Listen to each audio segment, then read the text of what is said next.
Hi, this is my first review of my February themed Black Love. I believe I mentioned it in my last video that I was going to be doing 4 reviews, one each week, dealing with a black author or a black character in a YA series.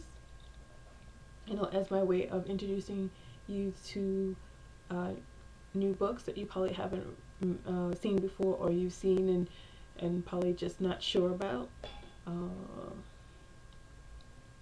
And my first is, if I can get the light to adjust, here we go, is Blessings in Disguise by Rashonda Tate Billingsley. There are 192 pages in this book, and I read it in a couple of hours. It was really good. And this book is, the main character in this book is Jasmine. She is one of the 4 good girls, and through each of the series, one of the characters are showcased as the main voice. Well, except so far that I know of. In Drama Queens, there were 2 main voices in that story, which is Angela and Jasmine. In this one, Jasmine is very unhappy with her life. She's basically the Cinderella in her house. She cooks and cleans, and nobody really helps her, and she's just fed up at this point. And she wants to move in with her father, but she doesn't know anything about him. She doesn't know how to find him. And whenever she broaches the topic with her mother, her mother becomes very angry, and she doesn't want to discuss it. So basically, she has no information and no way of finding him. This book also deals with her friend Alexis, whose parents are on the verge of divorce. She decides that she's going to shoplift, and it's like her cry for help, a way of getting her parents' attention, which it doesn't I don't know, it doesn't necessarily work, but you have to read to find out what happens. Also, Jasmine meets this very cute boy. The book describes him as very handsome, and all the girls in school want to go out with him, but he chooses her, and she's very perplexed and very happy at the same time, because she's very tall and she's a tomboy, and she doesn't really think that she's his type. But as you read the story, you find out that he really does like her genuinely, and whatever. But you have to read the story. And so I'm gonna get into the characters now. The characters are very relatable.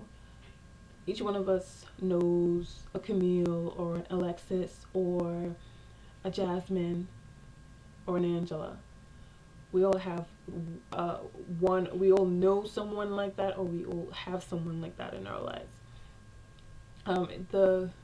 It shows you, it's a broad spectrum of how their lives differ, but as much as their lives differ, they all experience the same social issues where it shows that it doesn't matter if you have money or not, you can be unhappy.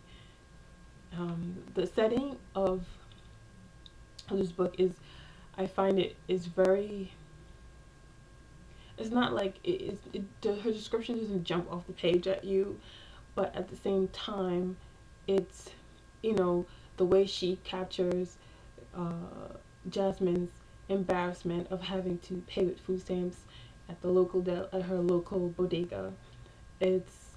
And to Alexis, the contrast of Alexis' big house in the nice neighborhood, to the contrast of Jasmine's father's home life, and how it differs from hers compared to hers. So it was very, like, you got it. Her writing it's very raw and truthful, and there is a little slang sprinkled out throughout the story, which gives it, I guess, a touch of authenticity. But just enough. Not it's not overbearing, but just enough. So my recommendation for this book is, if you're looking for something with good old fashioned drama, then you should read this book. There are no superhuman teens in this book, no werewolves or anything, but it's still a good read. So I would recommend Blessings in Disguise as a nice, good old fashioned drama read for anyone who has. And if you've read any of the Crank series, then you would probably like this book. It's not as it's not as graphic or as hard hitting as the Crank series, but it does still broach the topic of serious subjects such as teen pregnancy, uh, divorce, and even death. Not in this book, but in the series, yes, they even touch the subject of death. So yeah, that's my little 2 cents on that book, and I hope you enjoy this review, and I'll see you in my next video. Thanks.